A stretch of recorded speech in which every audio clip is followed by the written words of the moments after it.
Oke, selamat pagi teman-teman. Saya Bramantya Irsya, NIM saya 17201002.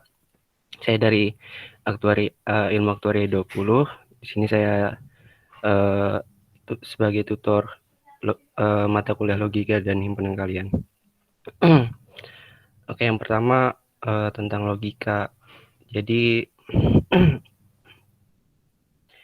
di logika itu ada sebuah proposisi atau pernyataan. Contoh pernyataannya itu seperti kalimat berita ya. Jadi misalnya Mataram terletak di Lombok Barat, itu sebuah satu proposisi atau pernyataan. Raditya adalah anak-anak yang menggemaskan. Tapi ada juga kalimat yang bukan pernyataan seperti kalimat nomor 4 ini.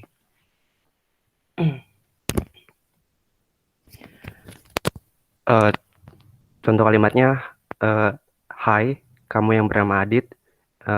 Itu nggak bisa ditentukan ya, kecuali kita langsung observasi langsung ke lapangan.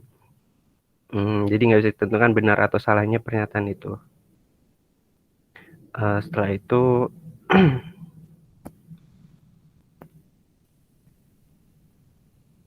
oh ya, ada juga pernyataan itu ada dua, pernyataan sederhana dan pernyataan majemuk.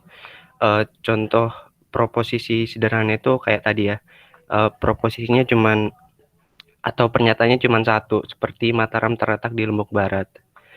Sedangkan proposisi majemuk itu yang menggunakan kata konjungsi atau dan ya, atau kata hubung. Contohnya Ahmad menyukai motor yang berwarna kuning dan menggunakan kopling.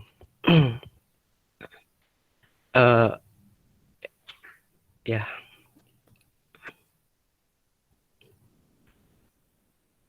selanjutnya, oh ya di sini sudah saya tandain yang berupa kalimat proposisi atau pernyataan. Jadi Pulau Lombok terletak di sebelah timur Pulau Dewata, merupakan sebuah pernyataan.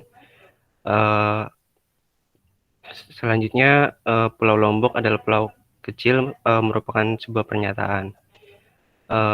Yang bukan kalimat pernyataan itu seperti hati-hati terhadap ancaman tsunami dan gempa bumi. Kayak kalimat perintah atau kalimat pertanyaan gitu ya. Oke.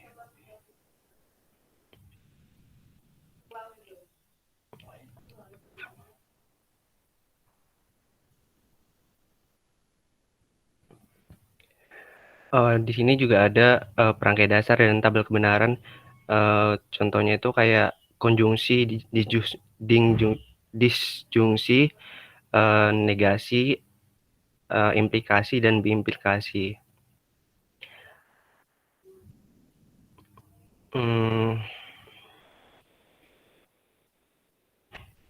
Contoh dari ingkaran atau negasi,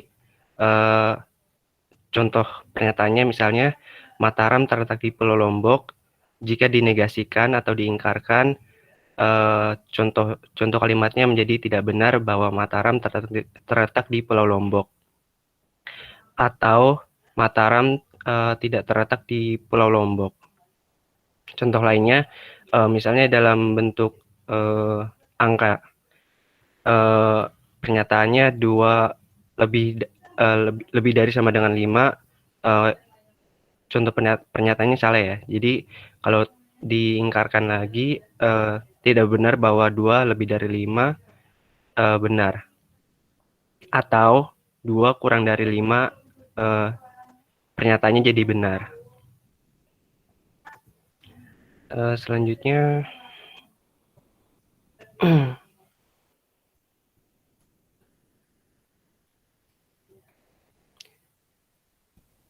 contohnya kalau pakai tabel kebenaran,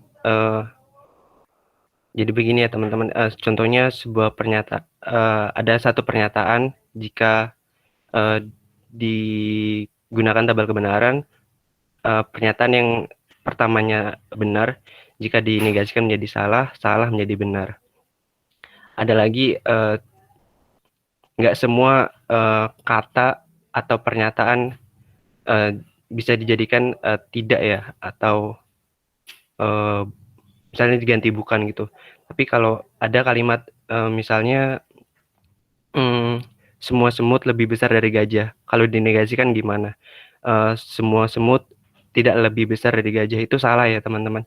Tapi kalau semua dinegasikan atau diingkarkan menjadi ada atau beberapa. Begitupun sebaliknya, ada atau beberapa diingkarkan atau dinegasikan menjadi semua. Selanjutnya itu dari negasi ya teman-teman. Sebenarnya kalau konjungsi atau kalimat yang menggunakan dan, hmm,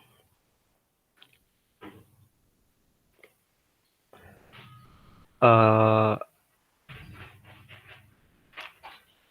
simbologisnya dan itu seperti V ke bawah ya. Jadi kalau ada sebuah pernyataan, satu pernyataan P dan Q, ini baru bentuk komplitnya. Jadi kalau cuman ada satu pernyataan, ya, itu nggak bisa memakai konjungsi atau hmm, ya nggak bisa pakai konjungsi atau simbol V ke bawah ini.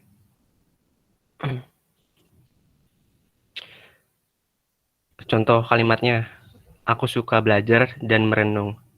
Ini kan termasuk ada dua ya, aku suka belajar dan merenung. Contoh lainnya, apa ya? Aku suka berenang dan makan gitu. Jadi kalau dipisahkan kalimatnya, aku suka berenang dan aku suka makan gitu. Jadi ada dua kalimat. Contohnya memakai tabel kebenaran. Misalnya ada dua pernyataan, aku suka makan dan aku suka berenang.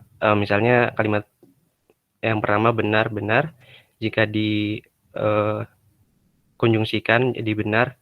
Tapi kalau benar atau salah, salah satu kalimat aja salah, maka kalimat itu menjadi salah. Tidak sama seperti atau tadi ya, kalau salah satu aja salah, dia masih benar. Nah, begitupun jika kalimat pertama salah, tapi kalimat kedua benar, menjadi salah. Dan salah dikonjungsikan dengan salah menjadi salah.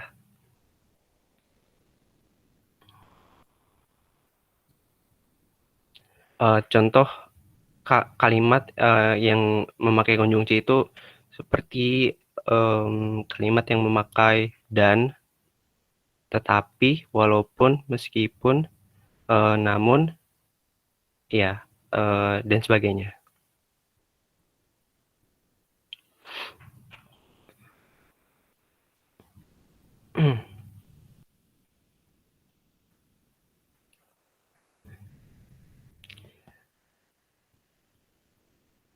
Oke, selanjutnya contohnya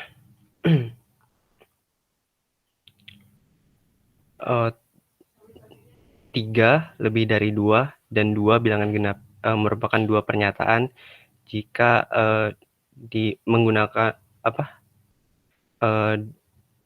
digunakan kalimat logika menjadi P 3 lebih dari 2 sama dengan 3 lebih dari sama dengan 2 itu kan salah.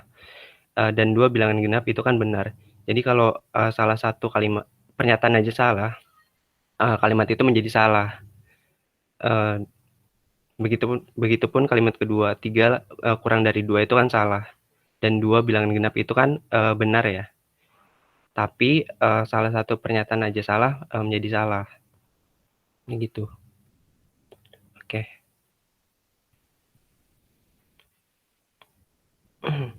Selanjutnya ada kalimat disjungsi atau kalimat yang memakai atau.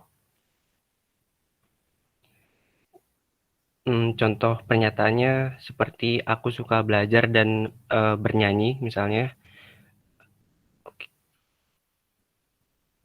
Itu ada 2 kalimat kan ya?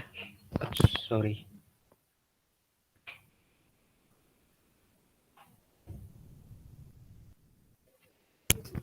Maaf ya teman-teman. Oke lanjut. Aku suka belajar atau bernyanyi misalnya, itu kan ada 2 kalimat. Aku suka belajar dan aku suka menyanyi. Kalau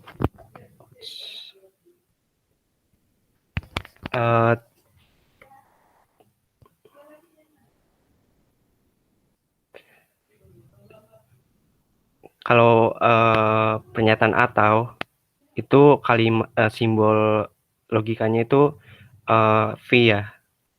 Jadi ada 2 pernyataan P misalnya atau itu V dan Q pernyataan kedua. Oke. Sebentar ya teman-teman.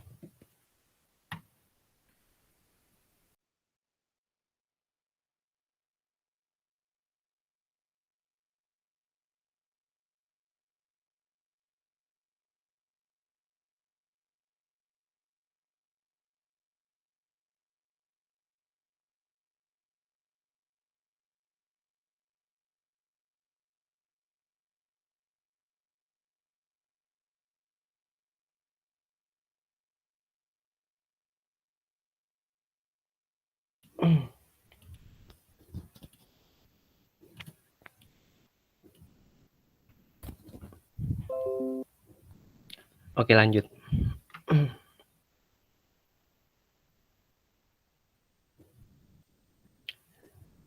Misalnya kalimat disjungsi atau jika pakai tabel kebenaran ada 2 pernyataan kan ya. Benar dan benar. Jika memakai atau, jadi benar atau benar menjadi benar. Tapi kalau salah satu pernyataan aja salah, benar dan atau salah, kalimat itu tetap benar. Nggak seperti pernyataan yang memakai dan tadi. Jika salah satu pernyataan aja salah, jadi pernyataan itu salah. Tapi kalau salah atau salah tetap salah ya teman-teman.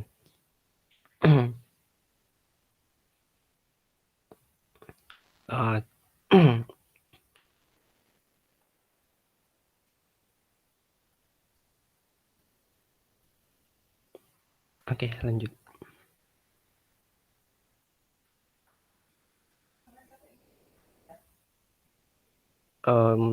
Contohnya 3 lebih dari 2, lebih dari sama dengan 2, atau 2 bilangan genap. Benar ya teman-teman, karena 2 bilangan genap.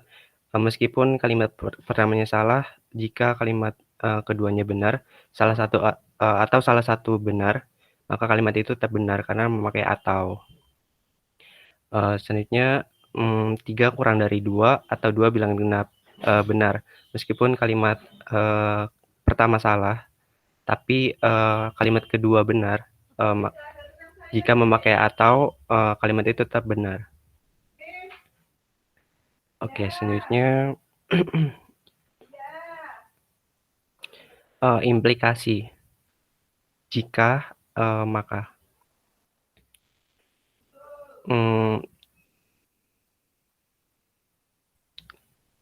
Contoh simbol implikasi itu tanda panah ke kanan ya, seperti ini.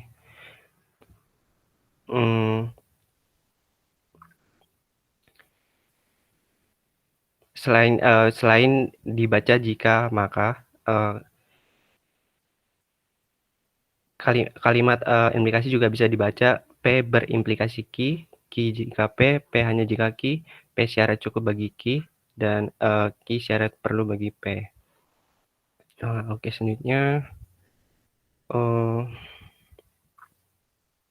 ini sebuah catatan. Jika P syarat cukup bagi Q, artinya jika P terjadi akan berakibat juga Q juga terjadi. Tapi untuk terjadinya Q tidak harus P juga terjadi. Jadi jika P maka Q, kalau P-nya nggak terjadi atau salah, Q-nya itu, bisa bisa benar atau bisa anu ya, salah juga ya. Tapi Q kalau, mau kalimat itu benar, Q-nya itu harus benar. Kalau Q-nya aja salah, maka kalimat itu salah, meskipun P-nya itu benar.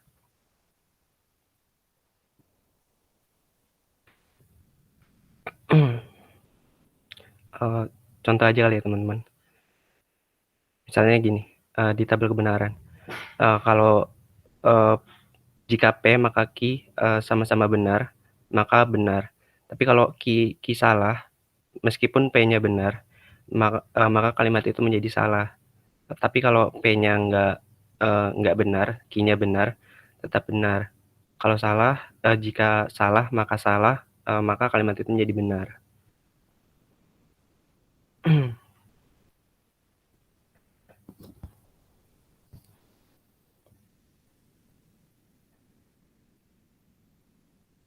Eee,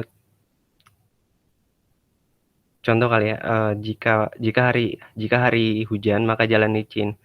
Mmm, Jika P maka Q, eee, ini harus diobservasi dulu ya di lapangan. Jadi kita belum tahu, kalau hari ini hujan, jalanan itu licin atau enggak.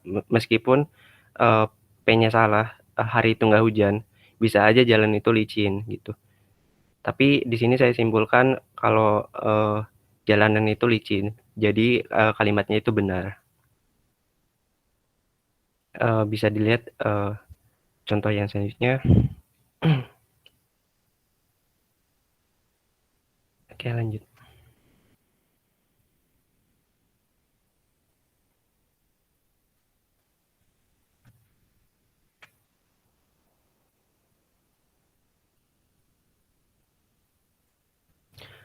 Ada juga, proposisi bersyarat, misalnya converse, inverse, dan kontrapositif. Kalau converse itu tuh tinggal dibalik aja, jika Q maka P. Di sini, syaratnya berubah ya teman-teman. Jadi Q-nya itu, bukan yang harus benar, tapi P. Jadi yang di sebelah kanan itu kalau, kalimat jika maka atau implikasi, maka, P yang di sebelah kanan yang harus benar. Jadi di sini P-nya harus benar. Kalau inverse, itu tinggal dinegasikan di antara kedua sisi, P dan Q-nya. Kalau kontrapositif itu, eee, kayak converse. Converse itu kan dibalik Q-nya, menjadi di sebelah kiri dan P-nya di sebelah kanan, tapi, keduanya itu dinegasikan. Contoh kalimatnya, eee, jika segitiga converse ya, yang dibalik. Jika segitiga ABC sama sisi, maka segitiga ABC sama kaki. Kalau dikonversikan, menjadi jika segitiga sama kaki, maka segitiga ABC sama sisi. Sedangkan kalau diinverskan, jika segitiga ABC tidak sama sisi, maka segitiga ABC tidak sama kaki. Eee, Begitupun, kontrapositif, memakai converse terus dinegasikan, jika segitiga ABC tidak sama kaki, maka segitiga ABC tidak sama sisi. Gitu.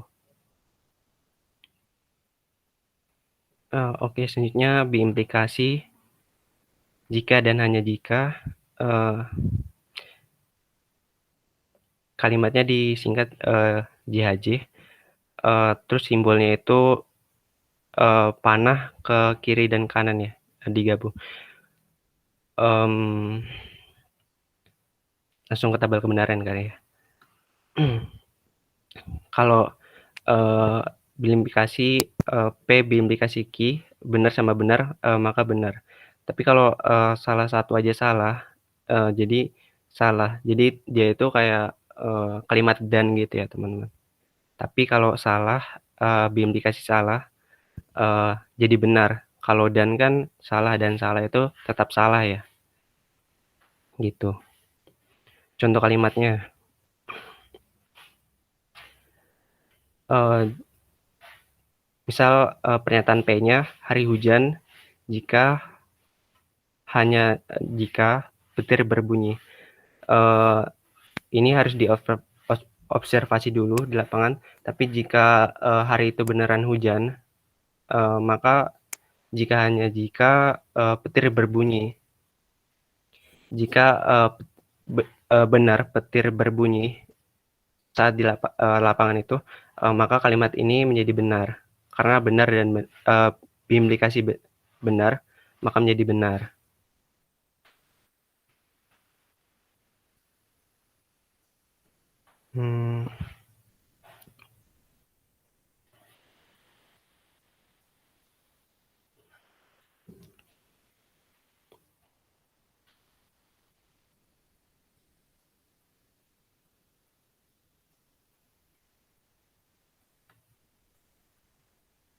Oke.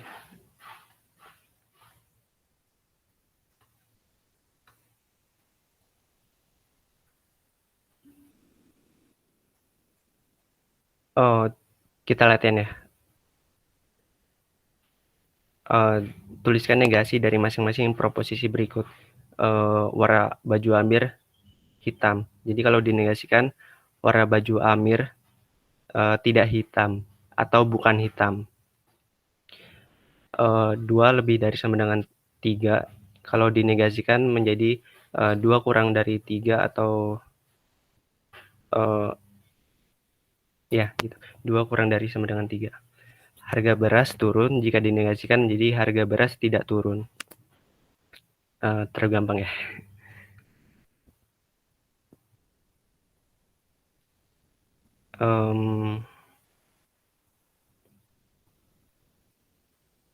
Oke, terlalu gampang.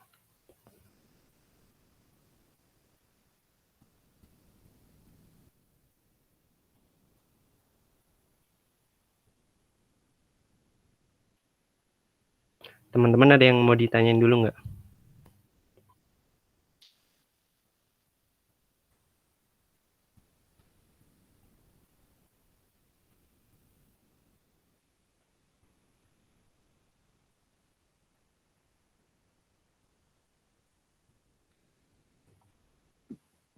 Nggak ada ya? Nggak ada. Oke. Lanjut ke tautologi, kontradiksi, dan ekivalen. Jadi kalau tautologi itu jika kita menyelesaikan dua pernyataan, entah itu memakai dan atau implikasi atau biimplikasi, tautologi itu menunjukkan hasil akhir yang benar. Kalau kontradiksi itu contohnya misalnya hasil akhirnya itu semuanya itu salah. Kalau ekivalen itu ada benar ada salahnya juga gitu. Kita contohin aja di sini pakai tabel kebenaran. Kalau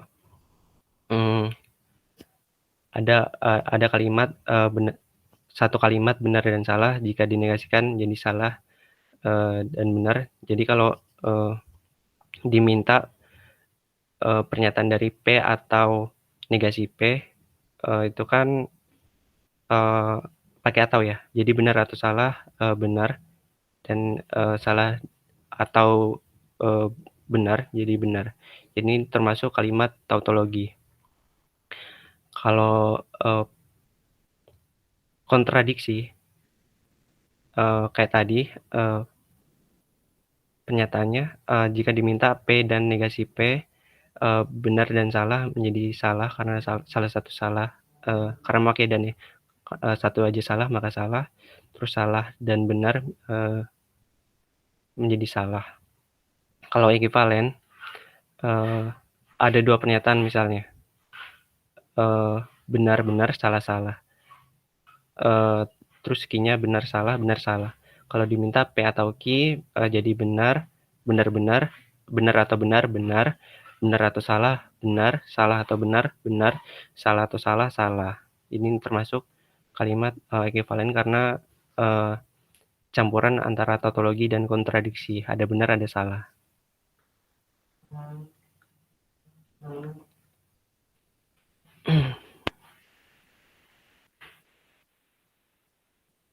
Maaf ini kontingensi ya teman-teman, bukan ekuivalen. Jadi, kontingensi itu ada benar ada salah hasil akhirnya.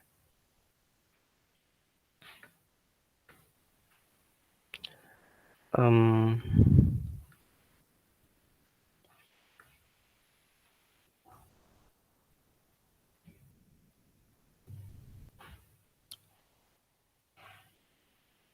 Teman-teman udah bisa, nentuin nggak, misalnya ada 4 pernyataan gitu, P, Q, R, S.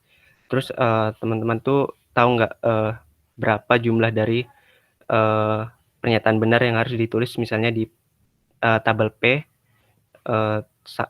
terus pernyataan salah di tabel P juga itu ada berapa gitu. Udah ngerti belum?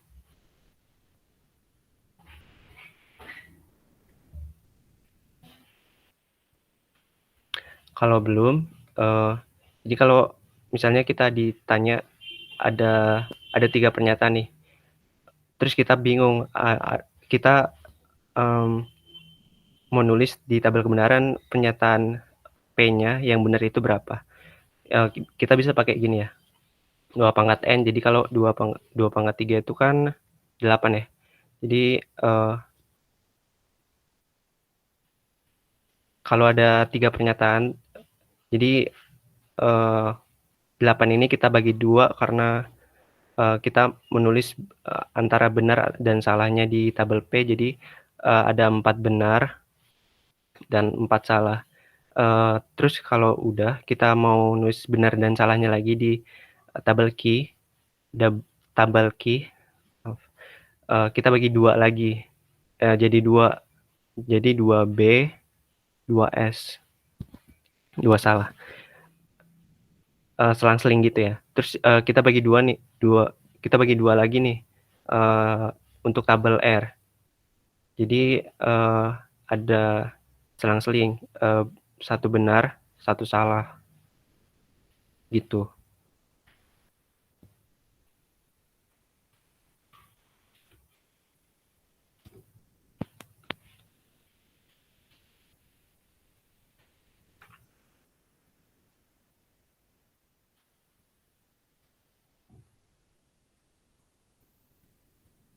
Mmm,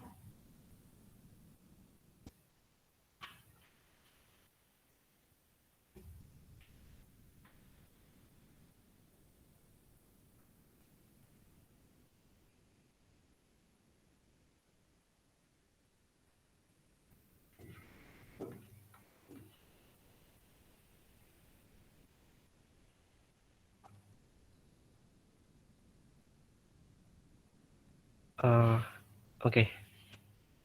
Selanjutnya kita ke kesetaraan 2 posisi, atau, kalimat memakai dalil. Jadi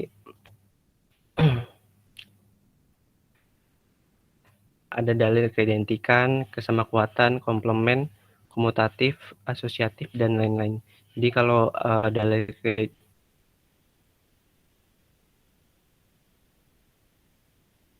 keidentikan,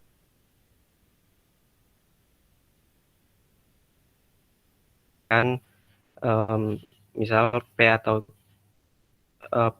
K, jadi, hasilnya itu P. Mmm, P A, P dan T menjadi P, bisa dilihat di sini ya teman-teman.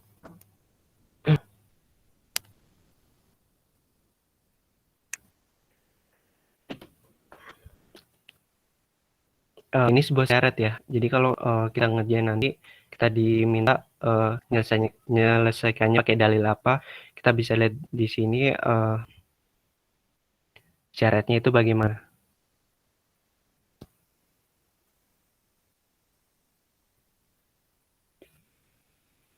Oke.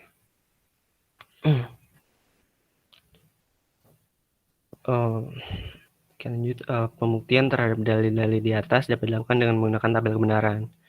Eee, Dalil tambahan yang sering digunakan dalam pembuktian kesetaraan logika adalah P, eee, jika P maka Q, hasilnya negasi P atau Q.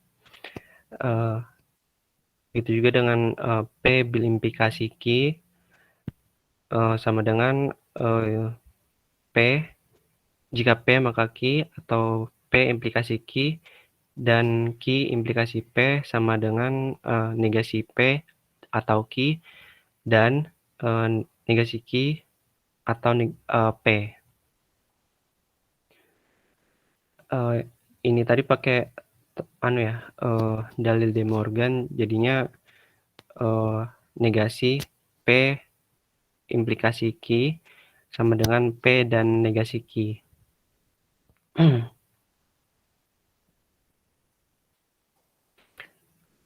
Contohnya dengan menggunakan dalil kesetaraan, tunjukkan P atau Q dan negasi P sama dengan negasi P dan Q. Jadi misal kita pakai dalil distributif,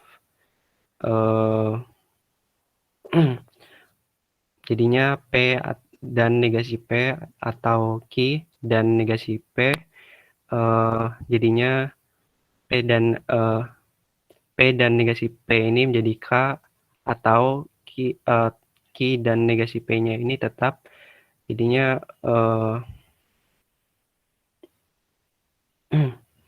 hasilnya dengan menggunakan dalil komutatif, jadinya negasi P dan Q. Contohnya kedua, negasi P atau Q atau negasi P dan negasi Q sama dengan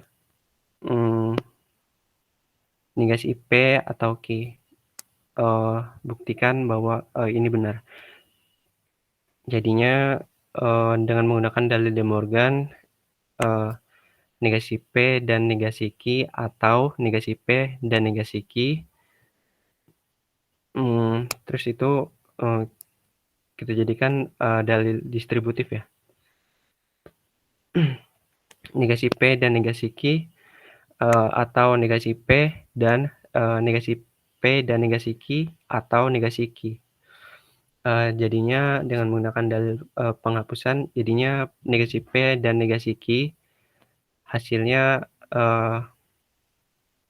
negasi dalam kurung P atau Q, jadinya benar. Oke, bisa dipahamin kan teman-teman?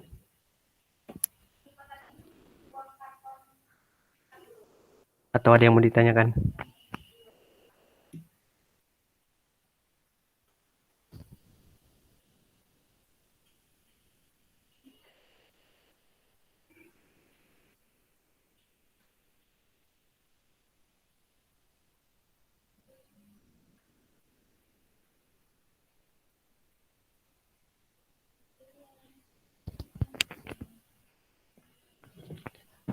Oke, nggak ada ya. Kita lanjut.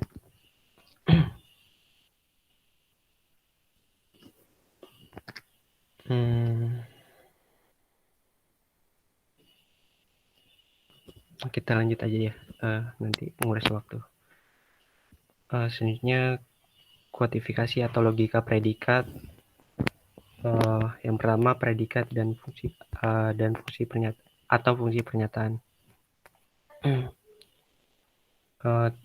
Contohnya nih, kita diberikan sebuah pernyataan setiap bilangan bulat yang habis dibagi 2 dan 3. Jadi bisa kita simpulkan bilangan itu habis dibagi 6, atau pernyataan itu bisa kita analogikan jadi ada 6 ekor ikan yang berwarna merah.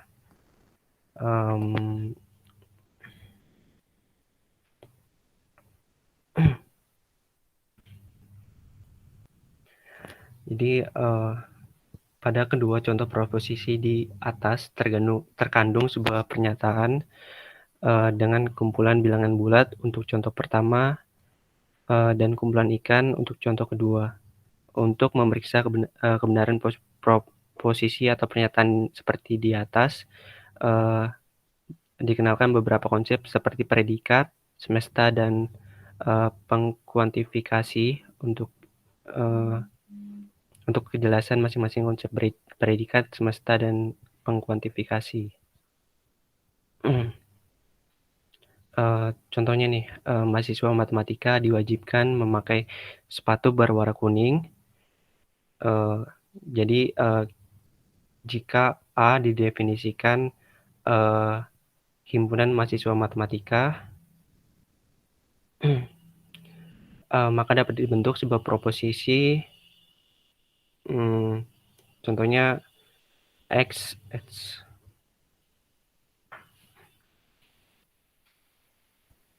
diwajibkan memakai sepatu berwarna kuning. Eee, Pernyataan ini disebut predikat. Jadi A sebagai semesta, eee, A-nya itu kan mahasiswa matematika ya, dan X sebagai peubah. Jadi kalau dimisalkan, eee, kita boleh ini A. Nah, di dalamnya itu ada mahasiswa yang memakai sepatu berwarna kuning atau X. Jadi A ini semesta, mahasiswa matematika kumpulannya di sini. Eee, Misal nih ada 2 lingkaran kan, di sini mahasiswa fisika misalnya, B.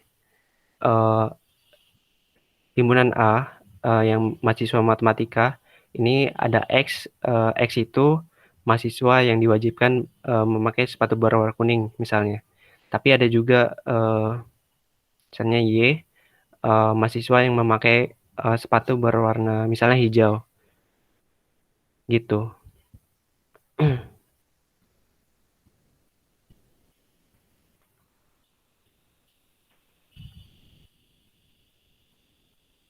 Mmm, Kebenaran suatu predikat belum dapat ditentukan jika peubah dalam predikat tersebut belum digantikan oleh semesta. Eee, Suatu predikat atau proposisi terbuka adalah suatu proposisi yang melibatkan peubah yang nilainya tidak ditentukan. Sedangkan semesta adalah himpunan nilai-nilai yang mungkin menggantikan peubah dari suatu predikat. Tuh.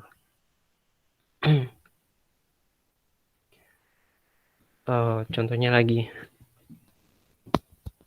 Px sama dengan 9 dikurang X kurang dari sama dengan 6. Misalkan nih Px predikat himpunan bilangan cacah misalnya. Eee, jadi Px ini bakal selalu benar. Kenapa? Karena X ini bisa diganti dengan bilangan cacah. Misalnya eee, 3 sampai 9, ini ya. Eee, dan misalnya kita ambil angka 1 nih, jadi predikat itu bakal salah. Jadi Px ini dimisalkan sebuah semesta gitu.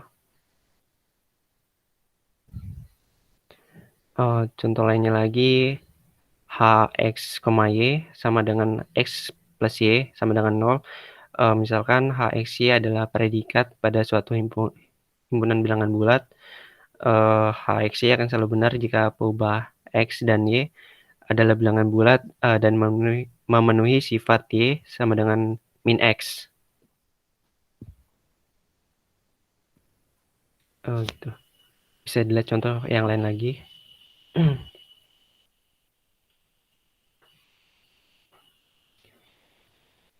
Dengan memperhatikan semua contoh predikat di atas, maka suatu predikat mungkin saja akan bernilai benar untuk semua anggota semesta, atau benar untuk beberapa saja, atau bahkan tidak ada anggota semesta yang memenuhi predikat tersebut. Jadi kita harus memperhatikan kalimat setelah predikatnya ya.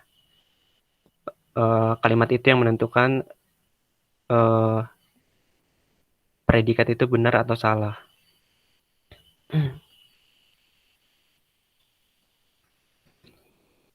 Selanjutnya kuantifikasi universal.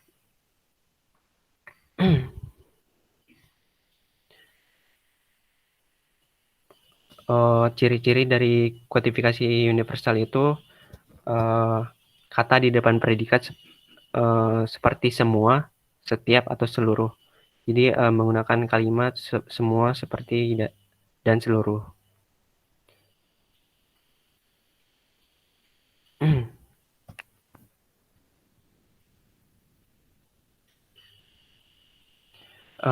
Langsung contoh ya. Misalkan Px sama dengan X plus 1 adalah bilangan ganjil. Jadi proposisi X bilangan genap berlaku Px merupakan pernyataan yang benar mengingat semua bilangan genap kalau ditambahkan dengan 1 merupakan bilangan ganjil. Kalau misalkan 2 plus 1 merupakan kan itu 3 ya. 3 itu ganjil. Jadi kalimat ini benar.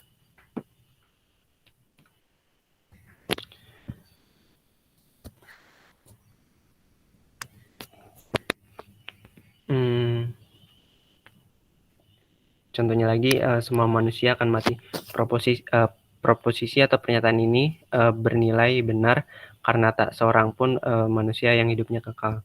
Jadi kita bisa lihat langsung realitanya gimana.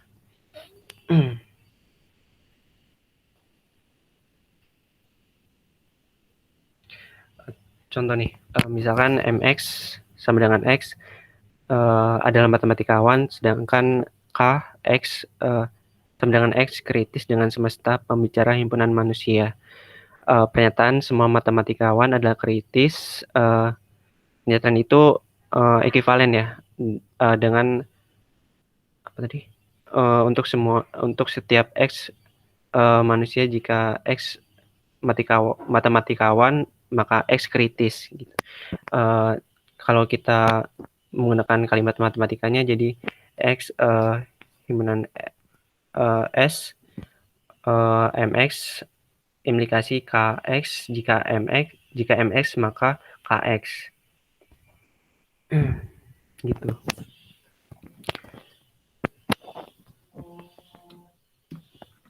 Teman-teman ada yang mau ditanyakan nggak?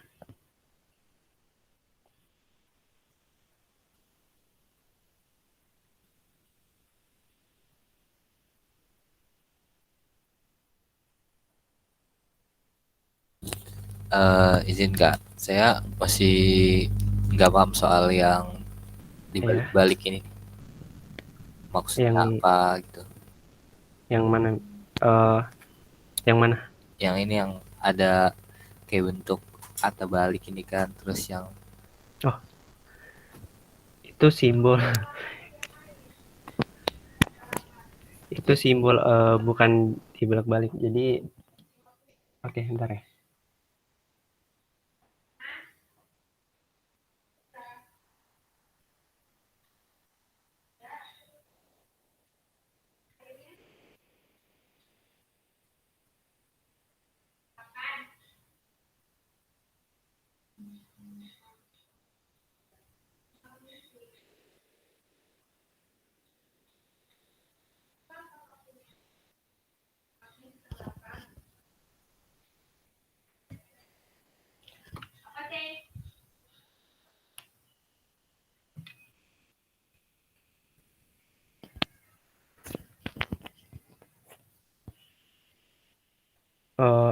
Yang dibalik ini bukan anu ya.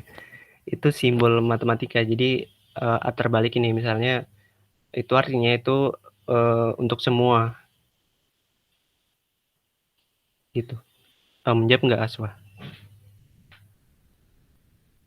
Atau untuk semua maksudnya gimana? Untuk semua terus untuk semua X. Jadi ini kan pertanyaannya atau kalimatnya MX sama dengan X adalah matematikawan. Jadi X adalah matematikawan dan X kritis dengan semesta pembicara himpunan manusia.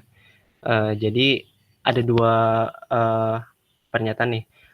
Semua matematikawan adalah kritis kalau disimpulkan dan ini pernyataan semua matematikawan ada kritis ekivalen dengan untuk setiap manusia misalnya. Jika X matematikawan maka X kritis. Jadi untuk semua X misalnya, untuk semua misalnya ya X manusia atau X matematikawan menyatakan jumlah ya. Jadi untuk semua X nggak tahu kita kan nggak tahu X-nya itu apa. Jadi ya kita simpulkan aja dengan X untuk semua X himpunan S maka MX, jika MX maka KX gitu.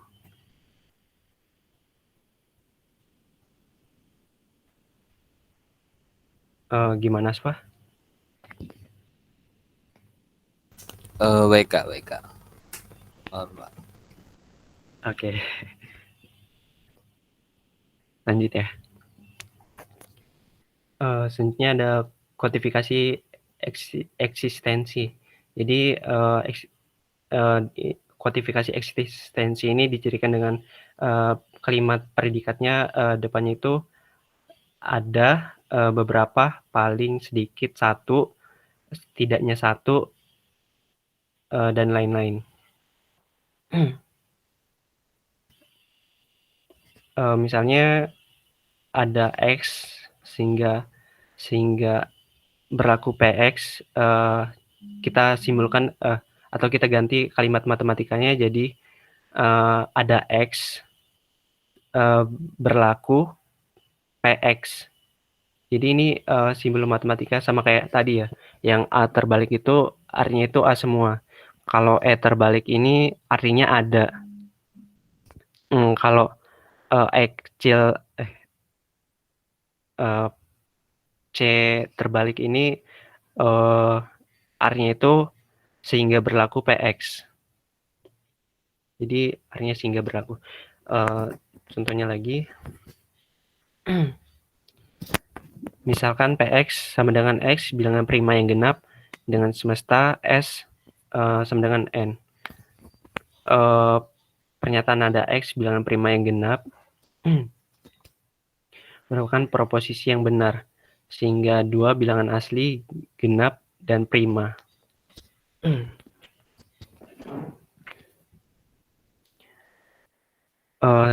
Selanjutnya, beberapa burung tidak bisa terbang.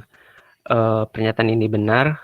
Kenapa? Karena burung onta adalah termasuk dalam semesta himpunan burung, tetapi burung onta tidak bisa terbang. Jadi ini kan kalimatnya bukan semua ya, tapi negasi dari semua atau beberapa. Jadi kalau kita buat visualisasinya,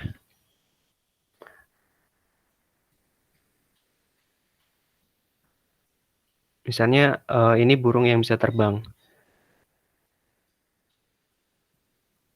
Tapi ada juga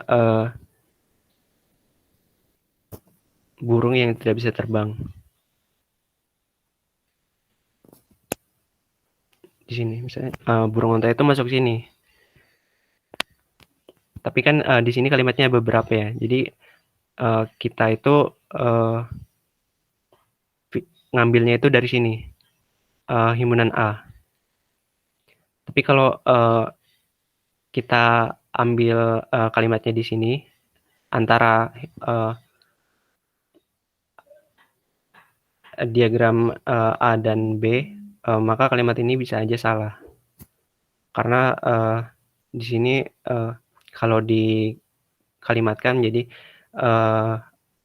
ada burung yang bisa terbang dan ada burung yang tidak bisa terbang. Gitu.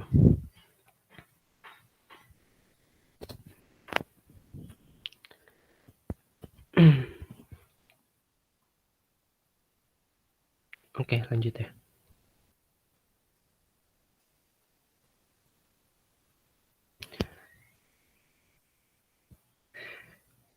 Negasi kuantifikasi.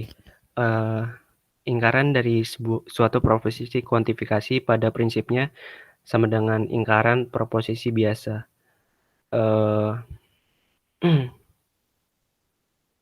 Jadi sama kayak tadi ya, yang pertama kita belajar tadi.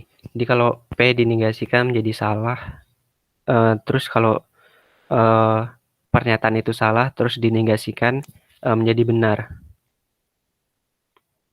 Contohnya nih, kuantifikasi universal. Ada pernyataan untuk semua X. Jadi ini simbol matematika, A terbalik itu untuk semua X berlaku PX. PX itu pernyataannya untuk setiap X dalam S berlaku PX. Hal ini berarti misal PA, PB, dan PC itu kita ambil, maka pernyataan itu menjadi benar. Atau kita pakai lambang matematikanya untuk semua X, PX sama dengan untuk semua X berlaku PX. Sama dengan PA dan PB, PC. Jadi benar.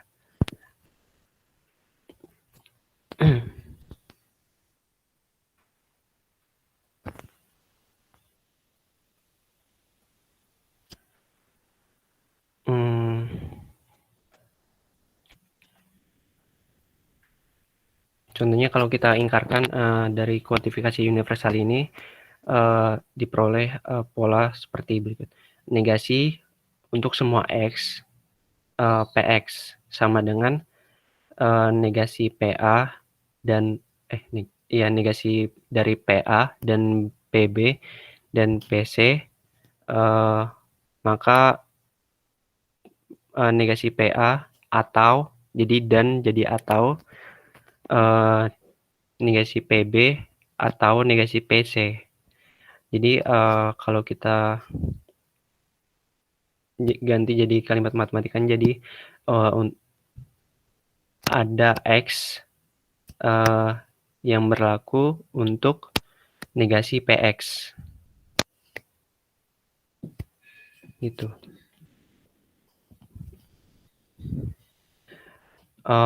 Sedangkan untuk ingkaran untuk kuantifikasi eksistensial dapat diperoleh dengan pola sebagai berikut. Negasi dari sini ada yang mau ditanyakan dulu nggak teman-teman? Atau bingung?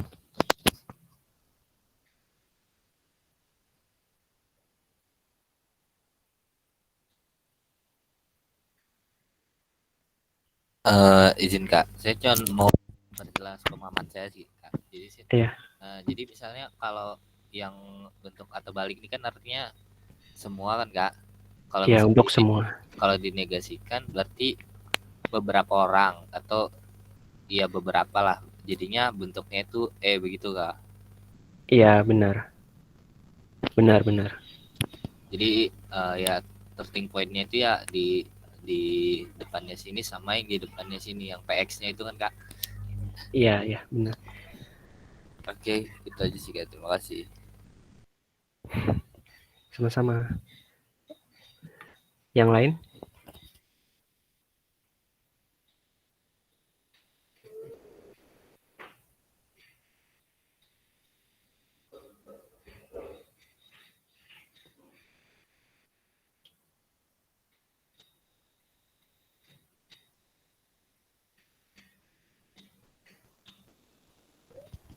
Oke Kak, izin Kak.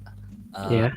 Kenapa yang semua itu pakainya koma fx a x itu kan ting terbalik koma px, sedangkan yang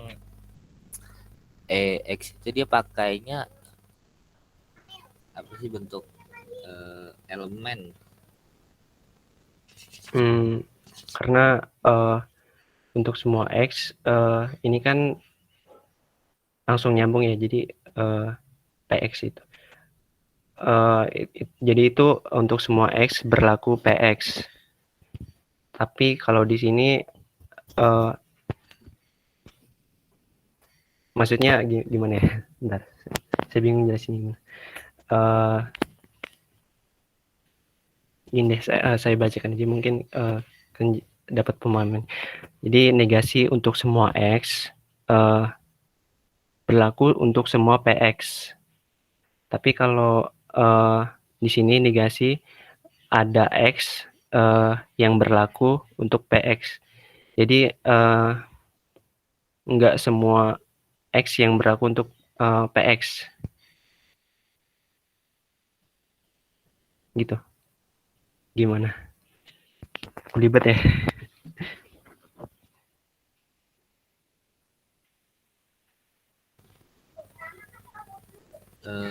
Maksudnya gini Kak, maksudnya kalau misalnya yang bentuknya apa sih yang kayak bukan sih, elemen itu yang kayak C cuman kayak ada garis tengahnya gitu kan Kak.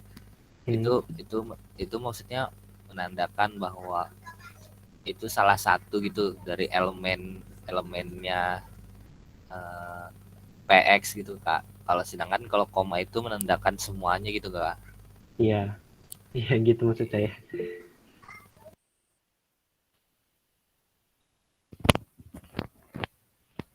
Gimana? Izin masuk Kak. Ya.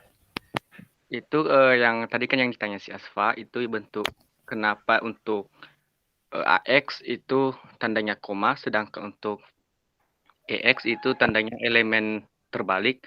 Itu apa ya? Menunjukkan bahwa itu hasil dari negasi tadi atau ingkaran. Jadi ketika sebuah kalimat dinegasikan, maka simbol tadi atau simbol koma tadi disertakan juga untuk menyatakan bahwa itu hasil dari negasi. Mungkin. Oke.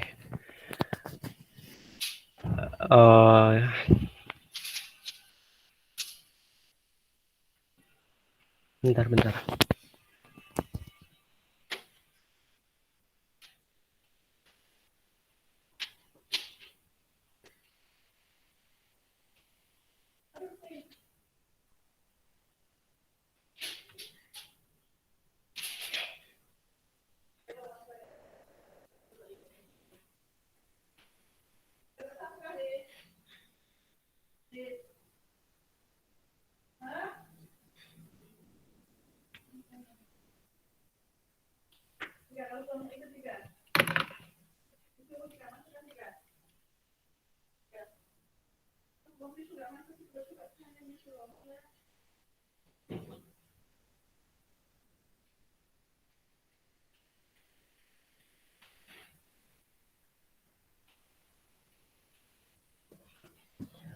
Gini ya teman-teman. Jadi tadi kan yang ditanyakan kalau negasi ini komanya ini berubah jadi ini enggak sih? Gitu ya pertanyaannya.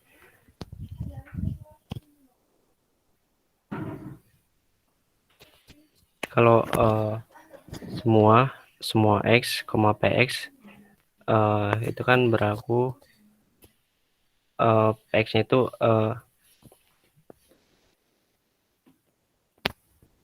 PX-nya itu untuk semua X maka PX itu gimana belibet ya? Bentar, saya kerjakan bentar.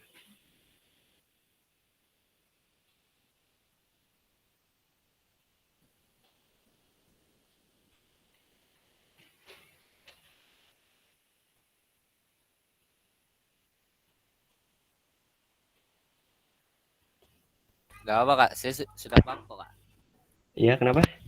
Gak apa, saya udah paham kok maksudnya yang ini kenapa dia koma, kenapa dia bentuknya elemen.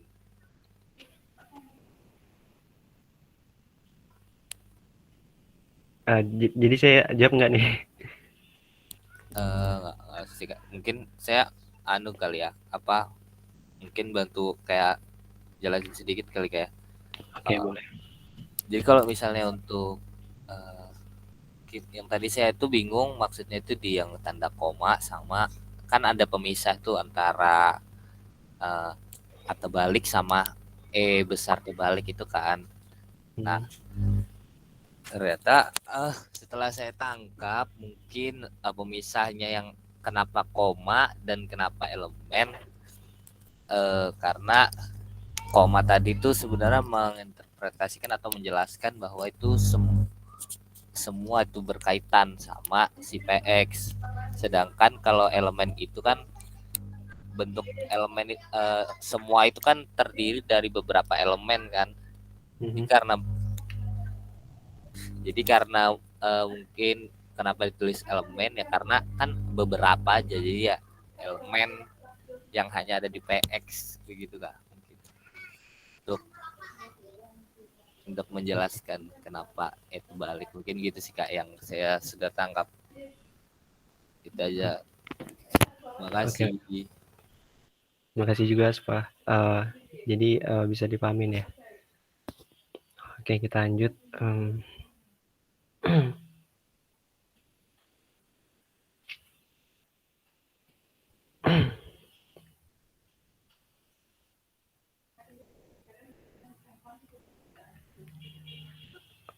Lanjut aja. Selanjutnya ada proposisi dengan 2 atau lebih suku pengkuantifikasi.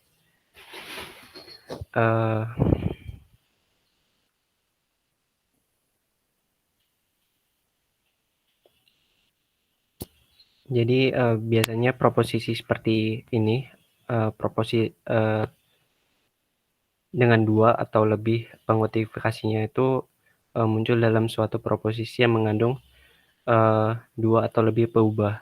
Contohnya ada X bilangan bulat sehingga setiap bilangan bulat Y berlaku X plus Y sama dengan Y, yang dilambangkan dengan ada X kemudian bilangan bulat, elemen untuk semua Y, himpunan bilangan bulat X plus Y sama dengan Y. Itu simbol matematikanya. Terus itu jika suatu proposisi mengandung 2 atau lebih pengkuantifikasi, maka nilai kebenaran proposisi tersebut tergantung pada urutan pengkuantifikasi.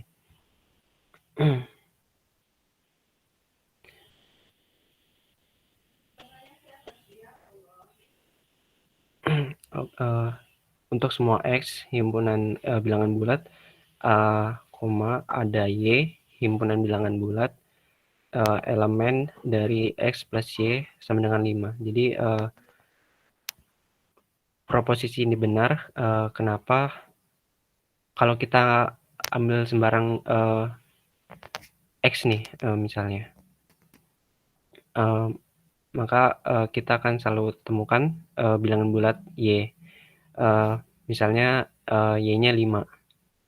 Jadi Y X-nya pindah sisi 5 min X sehingga X plus Y sama dengan 5. Sedangkan untuk proposisi kedua ada X himpunan bilangan bulat, elemen untuk semua Y himpunan bilangan bulat, X plus Y sama dengan 5. Jika kita punya bilangan tertentu X nih misalnya, untuk semua bilangan bulat Y misalnya berlaku X plus Y sama dengan 5. Ini mustahil ya, kenapa? Contohnya nih, misal kita ambil X-nya 2 atau Y-nya 3. Pernyataan itu benar, tetapi misal bilangan bulat selain 3 itu kan banyak ya. Misalnya aja Y-nya 1, X plus Y-nya itu tidak sama dengan 5. Gitu.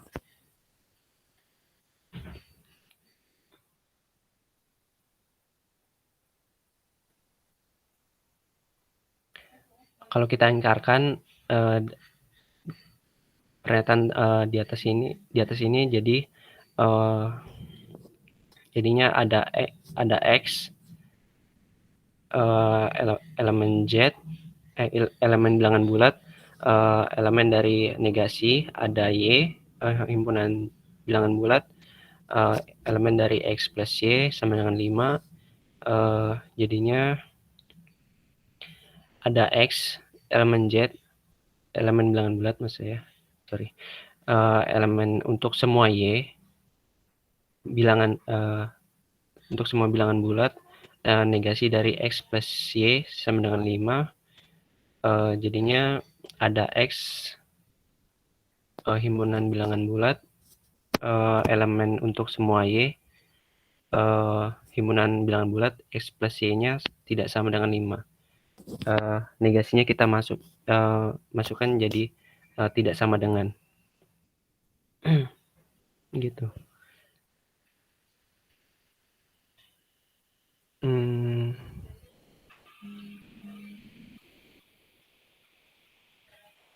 Oke, lanjut.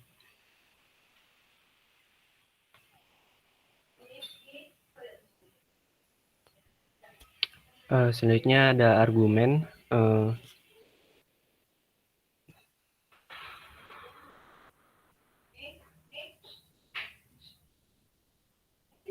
Misalnya dalam matematika kan premis itu biasanya sebuah definisi, aksioma atau pernyataan yang bisa dibuktikan kebenarannya. Contohnya itu kayak teorema, teorema dan lemma. Sedangkan kesimpulan merupakan pernyataan yang diperoleh sebagai implikasi logis dari konjungsi beberapa premis yang ada. Argumen ada suatu pernyataan yang berbentuk seperti berikut. H1 dan H2 dan H3 dan Hn sama dengan maka K. Suatu argumen dikatakan sahih atau valid jika konjungsi beberapa percobaannya itu bernilai benar, atau jika dan hanya jika kesimpulannya itu benar. Dengan kata lain, sahih atau valid jika proposisi atau pernyataannya merupakan tautologi. Jadi kalau argumennya itu benar semua. Sebaliknya, argumen dikatakan tidak sahih atau valid jika proposisi itu bukan tautologi. Misalnya kayak kontradiksi atau kontingensi itu kayak pernyataan itu salah semua atau bercampur. Jadi ada pernyataan yang salah dan ada juga pernyataan yang benar. Contohnya, jika Adit belajar giat, maka ia akan lulus ujian. Ternyata Adit lulus ujian nih. Oleh karena itu Adit belajar giat. Jika kita tulis dalam kalimat matematikanya, jadinya H1 Adit belajar giat. Ada pernyataan satunya Adit belajar giat. Terus pernyataan keduanya ternyata Adit lulus ujian nih. Jadinya P implikasi dari Q. Terus yang ditanyakan di sini ternyata Adit lulus ujian. Iya, enggak. Oleh karena itu Adit belajar giat. Maka H1-nya P maka Q. Terus pernyataan keduanya itu kan Q ya, atau pertanyaannya Q. Maka dapat kita kesimpulkan kalau jawabannya itu P. Adit belajar giat. Itu. Ini bisa juga ya kalau dibuktikan dengan tabel kebenaran. Misalnya Adit belajar giat sama Adit lulus ujian. Jadinya benar-benar P, jika P maka Q benar dan benar jadi benar, dan Q Adit lulus ujian. Maka jika P-nya benar, Adit belajar, Q-nya salah, Adit tidak lulus ujian, jadinya salah. Karena Adit harus lulus ujian, maka harus Q-nya harus benar. Jadinya dan di sini kan pernyataannya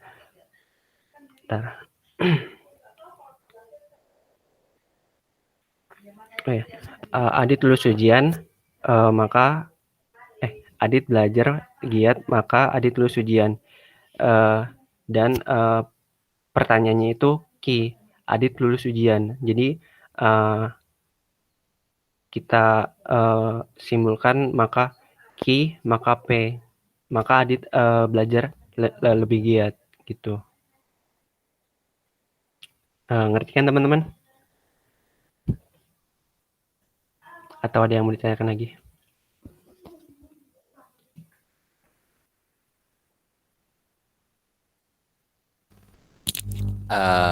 izin Kak, saya mau memvalidasi lagi pemahaman saya. Iya.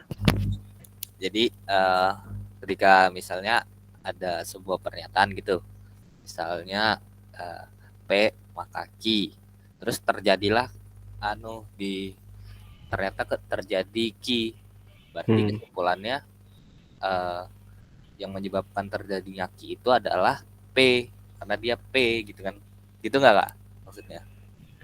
Iya, benar. Tapi kalau harus hati-hati ya, karena nggak semua soal kayak gini, nggak segampang gini maksudnya. Bentar. Jika Adit belajar giat, maka ia akan lulus ujian. Ternyata Adit lulus di ujian. Oleh karena itu, ini jawabannya. Oleh karena itu Adit belajar lebih giat. Misalnya nih ada kalimat yang lain.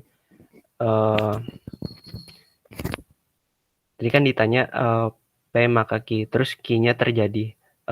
Apakah yang menyebabkan Q itu P? Itu belum tentu ya teman-teman. Kenapa? Kan tadi kita belajar implikasi kalau P maka Q, Q-nya itu kan harus benar ya. Sedangkan P-nya itu nggak harus benar untuk menjadikan Q-nya itu benar. Jadi nanti harus dilihat lagi dari soalnya itu apakah benar yang menyebabkan Adit lulus ujian itu Adit belajar lebih giat. Kalau di soal ini kan cuman satu ya, yang cuman 2 pernyataan yang dituliskan. Ininya yang menyebabkan Adit lulus ujian ya Adit belajar giat gitu. Gitu.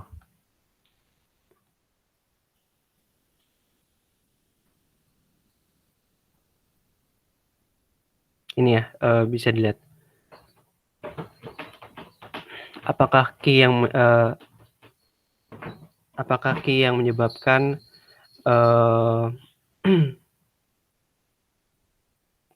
maksud saya apakah P yang menyebabkan Q benar? Di sini kan belum tentu. Kalau kita balik nih misalnya, P-nya salah sedangkan Q-nya benar. Bisa aja itu salah. Bisa aja itu salah. Di sini kan Q-nya salah, P-nya benar. Jadi belum tentu kalau Adit lulus ujian itu belum tentu yang menyebabkan dia itu lulus ujian itu bukan karena belajar lebih giat. Gitu. Bisa dipahamin kan? Paham Kak? Jadi maksud kayak misalnya depan ini salah, kayak misalnya Adit tidak giat belajar, tapi ternyata Adit lulus, ya berarti dia giat belajar, makanya pernyataan yang di awal itu salah gitu kan Kak? Iya. Oke, terima kasih Kak. Oke, yang lain gimana?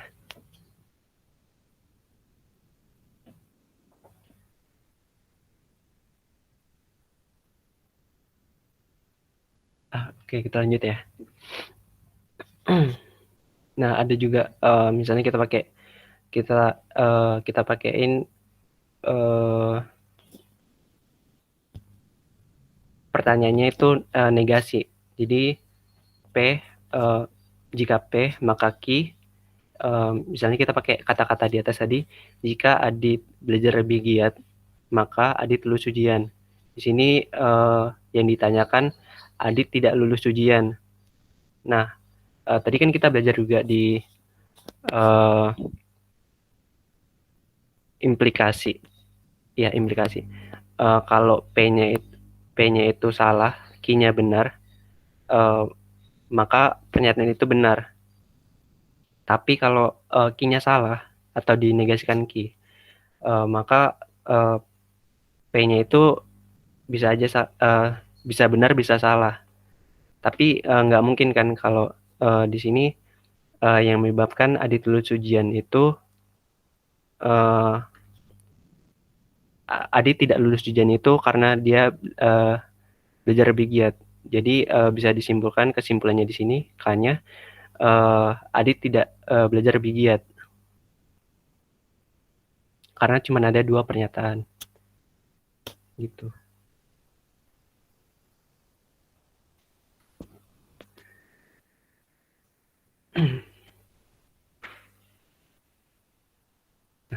Kita tes ya pernyataan di atau argumen di atas ini benar atau salah. Ininya P, jika Adit belajar lebih giat maka dia lulus ujian, dan dia tidak lulus ujian maka dia tidak rajin belajar. Negasi dari negasi P atau Q dan negasi Q atau negasi P maka jadi negasi P atau Q atau negasi dari negasi Q atau negasi P karena kita ditambahkan negasi di sini dan itu jadi atau ya. Terus P dan negasi Q karena P menjadi bukan negasi karena min dikali min kan jadi positif ya. Jadi P dan negasi Q atau Q negasi min dikali min positif, ininya Q atau negasi P. Terus P atau Q, Q-nya negasinya dihilangkan jadi atau, dan negasi Q atau Q atau negasi P. P atau Q dan T atau negasi P, P atau Q atau negasi P jadinya Q atau P atau negasi P hasilnya itu Q atau T. Ininya pernyataan ini benar. Gitu.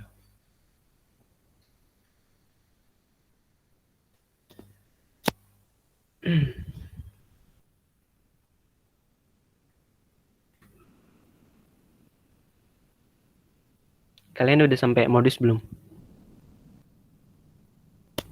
Sudah, Kak. Oke. Aturan inferensi ya juga sering digunakan untuk sebagai dasar untuk menyatakan suatu argumen sahih atau valid. Di antaranya adalah modus ponens, dan silogisme. Kita ke modus ponens. Jika pernyataan P benar dan pernyataan P maka jika P maka Q benar, diperoleh kesimpulan Q benar. Contohnya kita pakai otomatisnya pernyataan 1 jika P maka Q, terus ditanyakan pernyataan keduanya itu apakah benar P. Jika P kan terjadi maka Q juga terjadi gitu.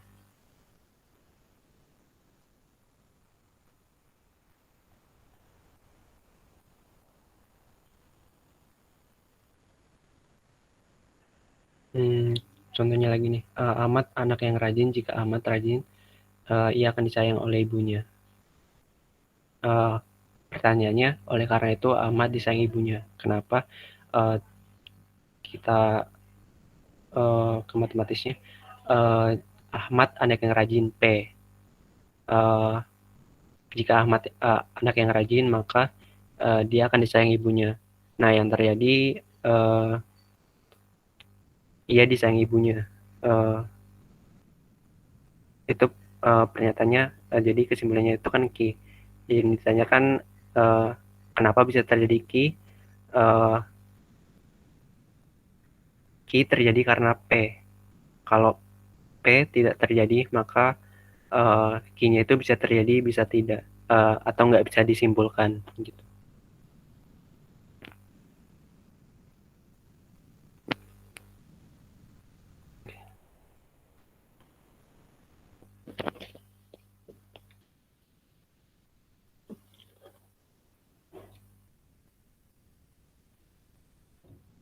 Lanjut ke modus tollens. Beda dengan modus ponens tadi.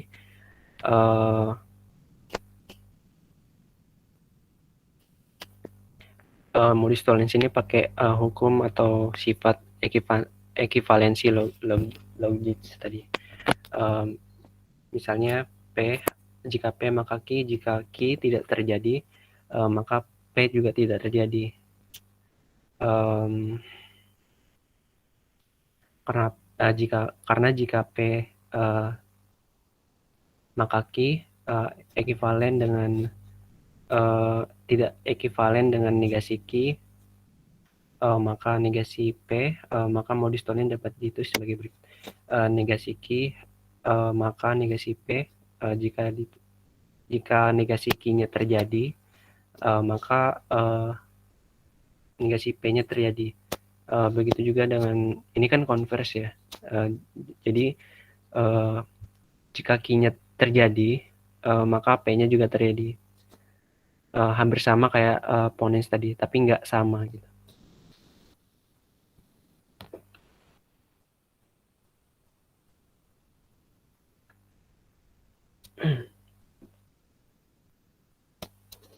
Oke, contohnya misalnya jika Adit rajin belajar, maka ia akan lulus ujian, sama kayak tadi ya. Contohnya kita contohkan di sini Adit lulus ujian itu T, sedangkan T-nya itu Adit rajin belajar. Di sini jika Adit lulus ujian maka dia rajin belajar, tapi dia tidak rajin belajar atau negasi T, maka Adit tidak lulus ujian. Sama kayak bilimplikasi tadi, kalau bilimplikasi tadi kan kita contohkan dengan P dan Q. Kalau Q-nya tidak terjadi, maka P-nya itu salah. Oke. Kalau mau nanya, interpretasi langsung ya teman-teman. Lanjut ke silogisme. Misalnya kita punya pernyataan P, jika P maka Q. Tapi kita punya pernyataan lain. Jadi ada 3 pernyataan. Jika Q maka R. Apakah benar jika R terjadi? Apakah benar jika P terjadi maka R juga terjadi? Kesimpulannya di sini benar. Jadi P menyebabkan Q kan. Terus yang menyebabkan R terjadi itu Q. Jadi bisa disimpulkan kalau yang menyebabkan R terjadi bukan cuma Q, tapi juga P.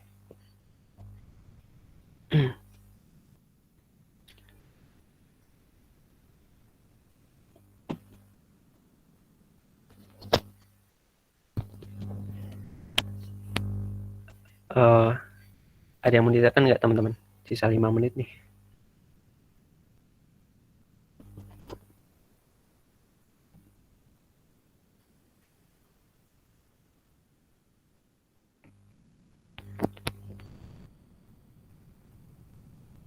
Nggak deh. Oke, kita lanjut aja.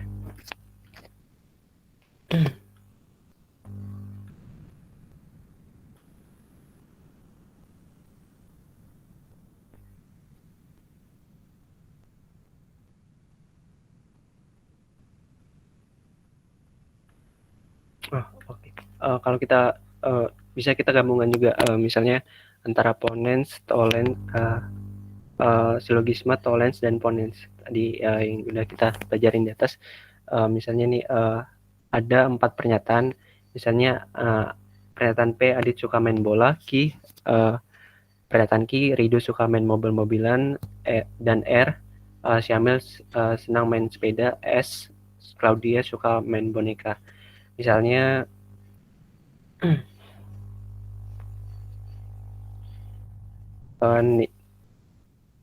negasi P, Adit tidak suka main bola. Atau Q, Rido suka main mobilan, tidak ekivalen dengan Adit suka main bola dengan Rido suka main bola.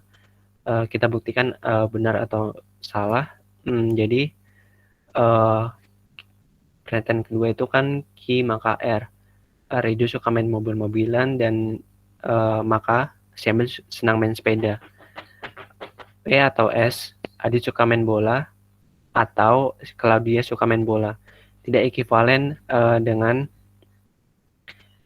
negasi P atau maka S. Adit suka main bola, maka Claudia suka main boneka. Hasilnya dari P atau S tidak ekivalen dengan negasi P, maka S ada negasi R. Syamil tidak senang main sepeda, maka kesimpulannya salah karena tidak sama.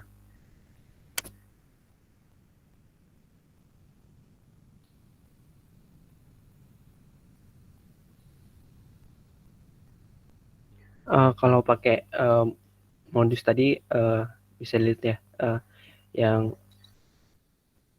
jika R kan yang dibapakan bisa juga P, maka ini merupakan kaidah atau modus silogisme. Jika yang ditanyakan negasi R, maka P tidak terjadi. Itu merupakan modus tollens. Terus yang di sini ditanyakan apakah benar negasi P, maka jika P tidak terjadi maka S, maka S-nya itu benar. Itu merupakan modus ponens.